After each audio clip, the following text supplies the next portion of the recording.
Hey everybody, it is episode 340. 340? Yes, sir.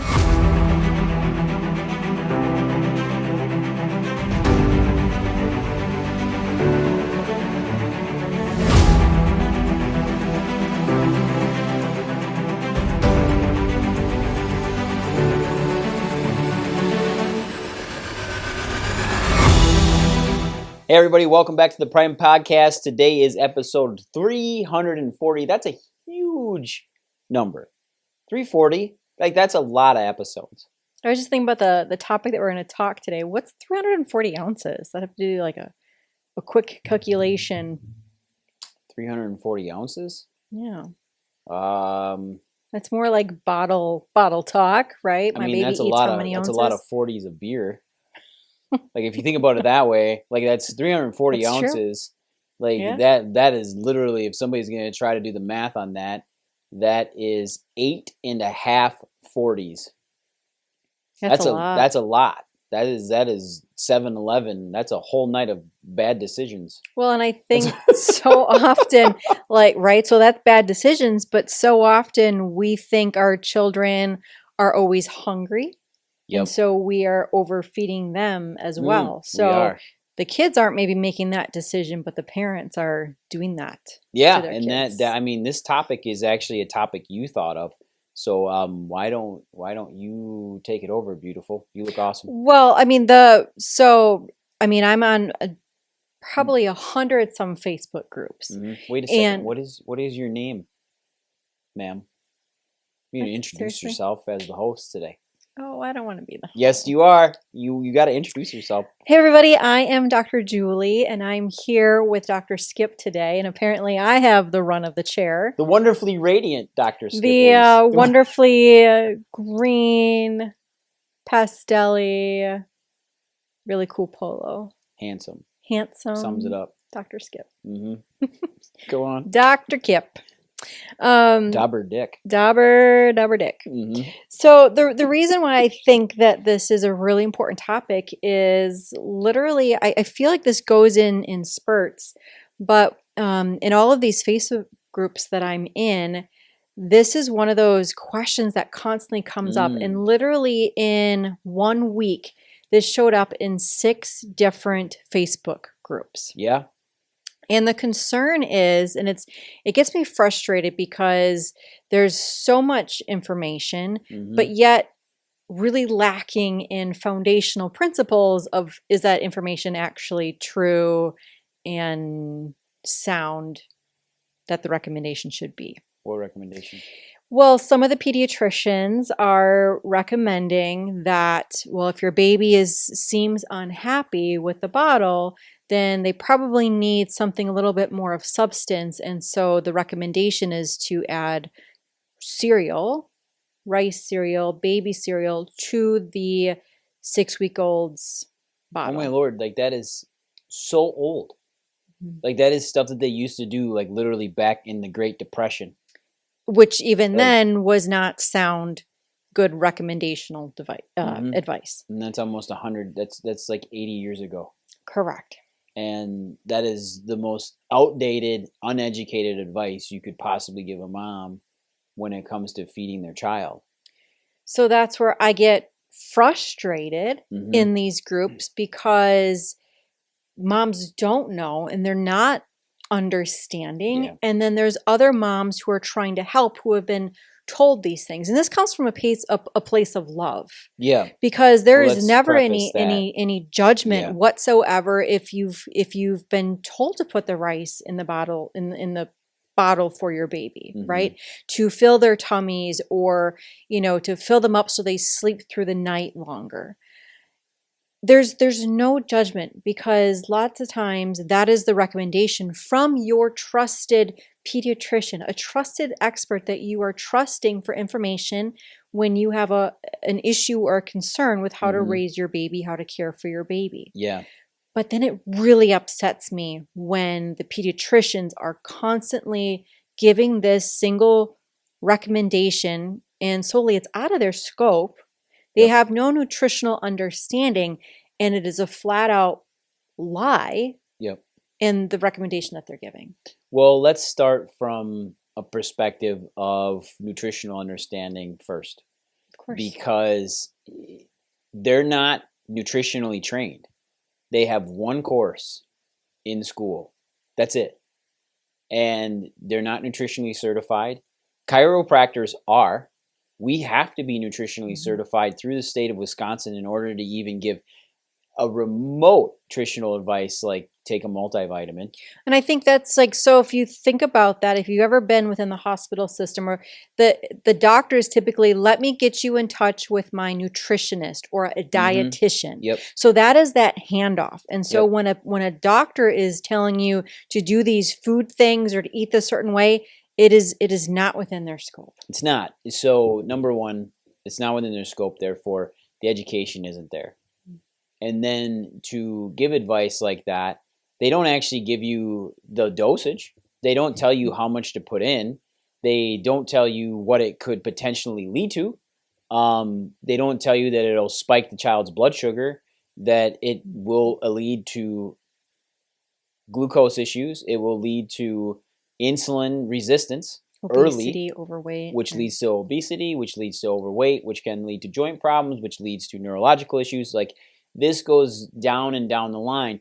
But what we need to really understand about this is that this type of advice is actually extremely detrimental to a child, because they shouldn't need added rice cereal to their formula, let alone formula, which is a total different conversation.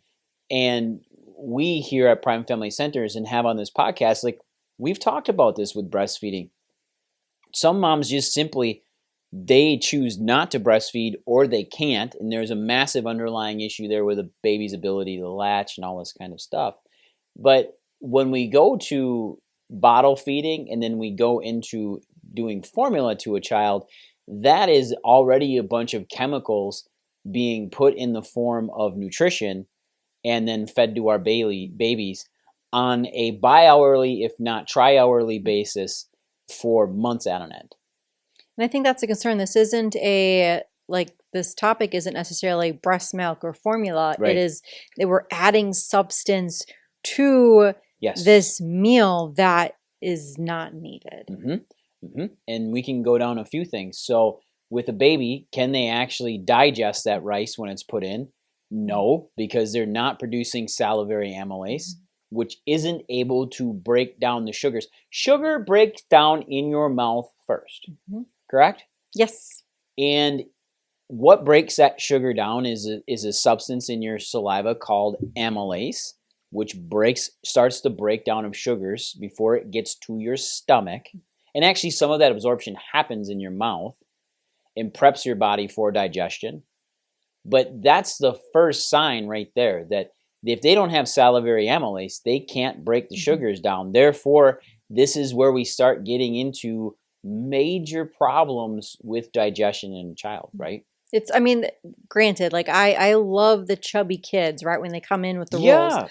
But the concern is past that we are expanding the brown fat stores in the baby. And that is when those, think of it like just kind of plumping up if it goes from a raisin to a grape, right? And so these brown stores fill up with the adipose and the fat. And then that's where the obesity epidemic starts, because these fat cells then are enlarged as a baby, and then they stay that way. Yeah, and it all comes back to, why did you have to ask your pediatrician in the first place, does my baby need more food? That's a common thing, and that leads back to colic. Right. And so like that was the complaint, I think, in a couple of these was, my baby's not sleeping through the night. Pediatrician says, well, add some filler, add some rice cereal, add something to the baby's bottle. The other was, my baby is just crying all the time. Sounds like they're hungry. Let's add something to the bottle. Another one was just, seems like it can't get comfortable. So all of those things, yes, developmentally, our baby is going to be agitated at certain times, but it is not a food issue. This is a neurological issue. This is that they're a colicky baby. They're not sleeping because maybe they can't sleep. Yeah, they can't soothe themselves. Mm-hmm. So let's overfeed them like we do with humans on Thanksgiving. And then they take a nap and pass out from the excess food in their stomach so they can digest it. But my question is why is your baby not digesting it in the first place? And then why did we have to ask the question? And to add something to a system that is already not able to digest that much food is just going to slow the digestion down even more, which then will lead to more spitting up. And at the end of the day, then, your child will be put on a very expensive form of formula that is basically amino acids and a few other vitamins out of potato starch. And that's what they're going to put your child on at the end of the day because they can't digest and tolerate the formula they're already on. But when we're adding in rice, and there's formulas out there that actually have rice in them already, and they're titled AR for added rice. And some parents will come back and say, well, this soothed my baby. Okay, so what that tells me then is that your baby, one, is probably not getting enough nutrition, or baby has been overfed, which has stretched the stomach, and now either we're forced to give the baby more formula or breast milk, and instead we're trying to bulk up a system that can't digest the bulk. And that makes zero sense. If I'm trying to get a liquid through a tube as fast as possible or efficiently as possible, and I know that that liquid's super thick, thickening it more isn't going to make it easier on the passageway through the tube. Thinning it out will, which leads to better absorption, which then leads to the child feeling fuller because of that. It's a whole cascade, and I think that's that's a frustration. I mean, on average, typically bottle-fed babies over breastfed babies are typically overfed in general because you have to work at the breast to get that milk out, right? And babies are notoriously lazy, as they should be, right? But that takes work to suckle at the breast to get that breast milk. But anytime that they're on a bottle, if it's again the breast milk or formula, it is so much easier to consume that many times that baby is overeating, or like I've seen it. It's like that breast milk, or that's gold, or the expensive formula that's in the bottle. You want to make sure that that baby's going to eat all that because you don't want to waste it. So that's so many times we're overfeeding our children as well. And our thought is, well, maybe I can make this formula last longer if I add something to it, so the baby won't maybe eat as much of it. Yeah, which is honestly, it's just really bad advice. And I wish it wasn't even given out anymore. It's honestly, it's trash can, it's garbage. And it's actually hurting the baby more than helping. And it's going to hurt the mom and the dad in the long run as well, because this child will be predisposed now to having blood sugar issues. At a very early age, you're working the pancreas way too hard early on. And that leads to your body developing insulin resistance, which then leads to the inability of you to lose weight or keep weight off or stay at a healthy weight. And the number one problem in children right now is obesity. So it comes back to a lot of these foundational skills that we're taught as parents early on from trusted healthcare providers that is just wrong. So what do? Number one, what I would say is right off the bat, we need to know how much the child's consuming in a bottle stage. Breast milk, very hard to know how much the child's consuming. You can weigh them pre and post, like you can do that. That is somewhat accurate. But bottles allow you to be very accurate on how much they're consuming. But a child that's 3 months old should not be consuming 5 to 6 ounces of formula or breast milk at a feeding. 2 ounces. I think, and I think 2.5. We're so out of perspective of like what the stomach size is for that baby. And it's not like they're expending all of this energy that that we're working, that we've built that up to be burning all those calories. I mean, you're a breastfeeding mom.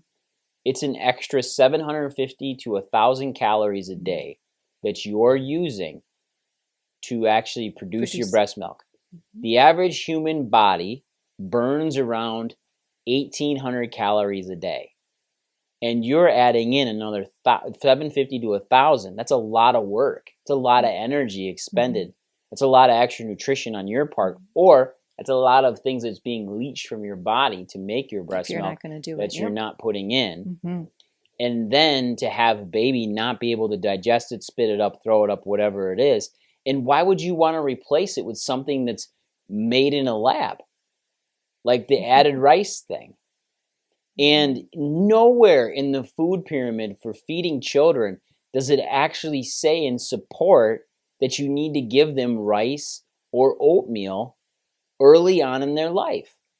Nowhere. The increased chance of allergies down the road. I mean, that's I don't even think we touched upon that, but that's another very plausible concern. Yeah, and I'm sure there's moms out there right now. This isn't something for you to feel bad about.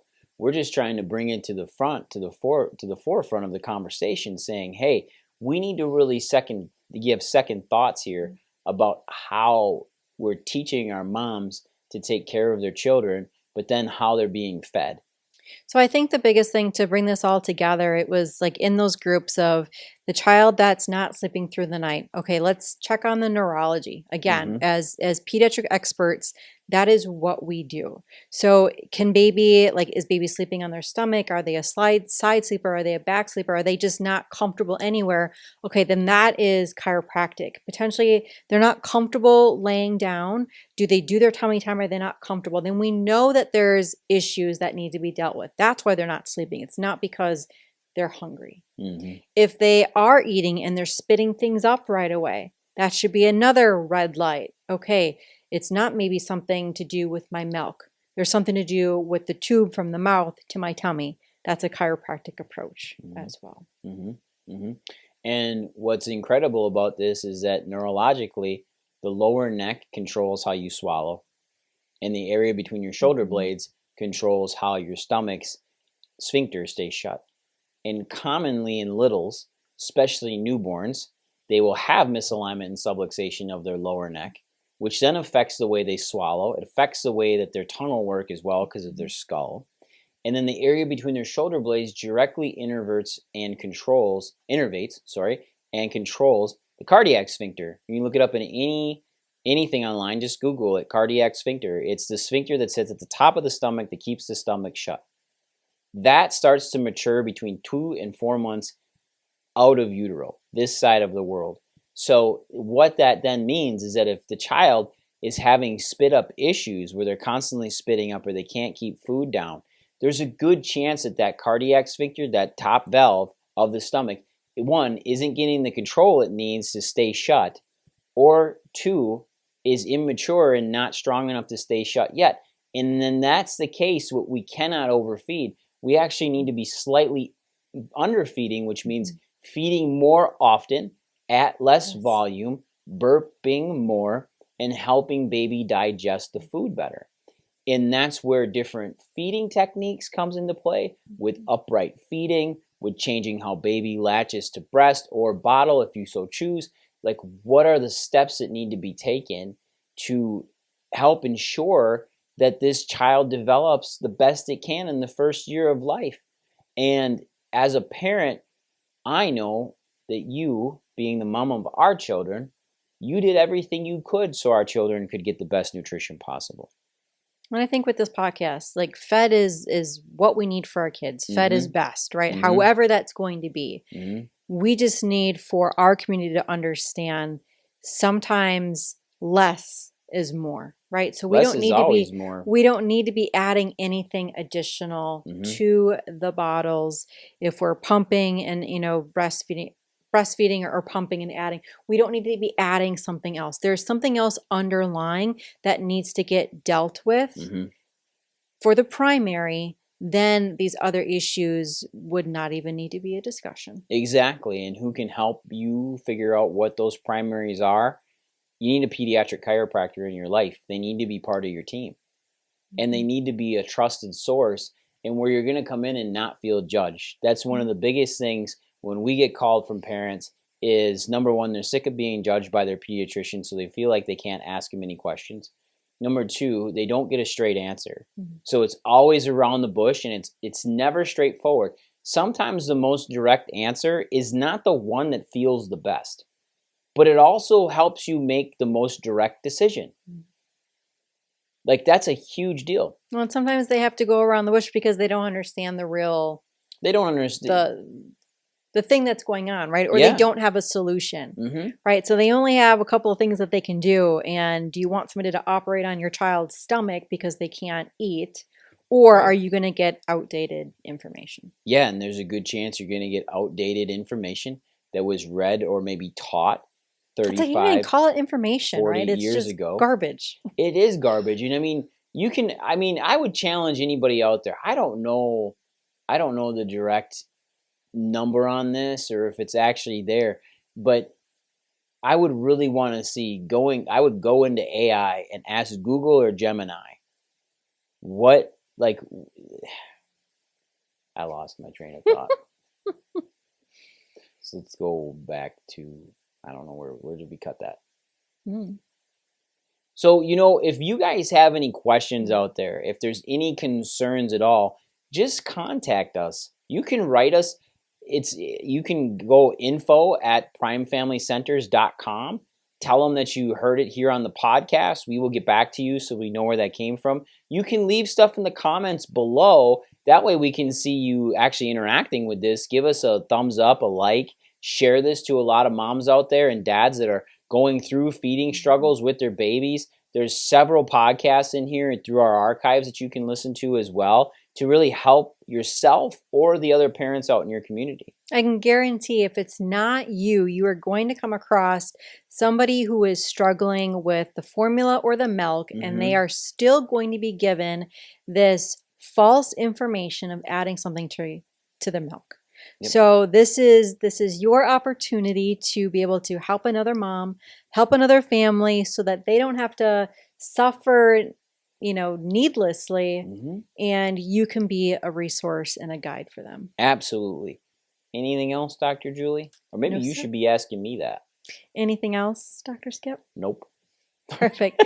Then make sure that you follow us, subscribe, and we will see you next week. Bye.